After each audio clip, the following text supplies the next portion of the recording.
अस्सलाम वालेकुम दोस्तों। Hasan Baloch advocate high court from Karachi.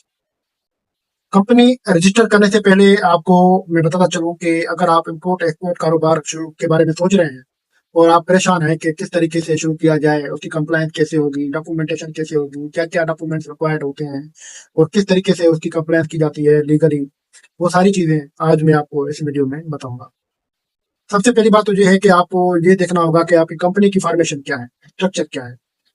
Company sole proprietor है, बीआर रजिस्टर सिर्फ सिंगल इसका जो है सोल प्रोप्राइटर है, या पार्टनरशिप फर्म रजिस्टर है रजिस्ट्रार के पास, तो उसका एनटीएन चाहिए होगा। अगर सोल प्रोप्राइटर है तो उसका एनटीएन चाहिए होगा। अगर एसीसीपी में प्राइवेट लिमिटेड कंपनी रजिस्टर है तो उसका जो है एनटीएन रिक्वायर्ड होगा और एसीसीपी का सर्टिफिकेट रिक्वायर्ड होगा। ये हो गया अपना टैक्स अपने कंपनी रजिस्ट्रेशन के हिसाब से आपको ये रिक्वायरमेंट पूरी करनी होती है। दूसरा आते हैं चेंबर ऑफ कॉमर्स की मेंबरशिप।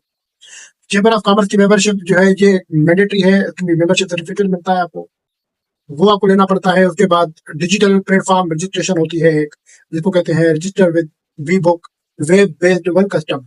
ये वेब बेस्ड वन कस्टम तमाम जरूरी होता है, मैंडेटरी होता है, को कहते हैं WeBOC for import export licence, जो है आपको ये चाहिए होता है। उसके बाद होता है register with Pakistan single window PHW, इसमें भी आपको रजिस्ट्रेशन करवानी बहुत जरूरी होती है। उसके बाद टैक्स कंप्लायंस होती है, जैसे कि रजिस्टर फॉर सेल टैक्स। इसमें अगर अप्लीकेबल है तो, क्योंकि 10 मिलियन से ज्यादा अगर आपका टर्नओवर है तो आपको सेल टैक्स रजिस्ट्रेशन करवानी पड़ती है।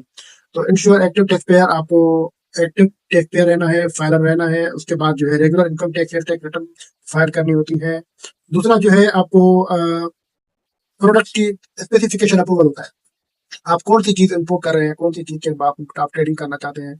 अगर वो फार्मास्यूटिकल से है तो फिर उनको आपको ट्रेड से लाइसेंस देना पड़ता है। और अगर आपका फूड और एंड कंज्यूमर गुड्स के हवाले से है तो उसमें आपको पीएसक्यूसी है, ये एक इदारे हैं जो कंसर्न इदारे हैं जो लाइसेंस इशू करते हैं। जैसे एग्रीकल्चर का डीजीपी है, तो उस तरीके से जो है फार्मास्यूटिकल का ड्रेप है, तो ये आपको लाइसेंस इशू करते हैं। उसके अलावा ये आपको चीजें जो है डॉक्यूमेंटेशन में तो बहुत सारी चीजें आ जाती हैं, जैसे कि प्रिपेयर कमर्शियल इनवाइसेज हो गई, पैकिंग लिस्ट हो गया, बिल लैंडिंग हो गया, एयरवे बिल हो गया, बहुत सारी चीजें होती हैं।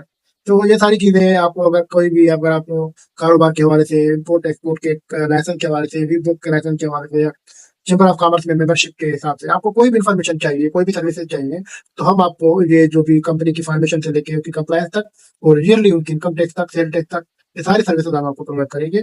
अगर आपको कोई भी इसके बारे में कोई चीज जानकारी चाहिए तो आप हमसे कंसल्टेशन फ्री में कंसल्टेशन ले सकते हैं। Thank you so much. Allah Hafiz.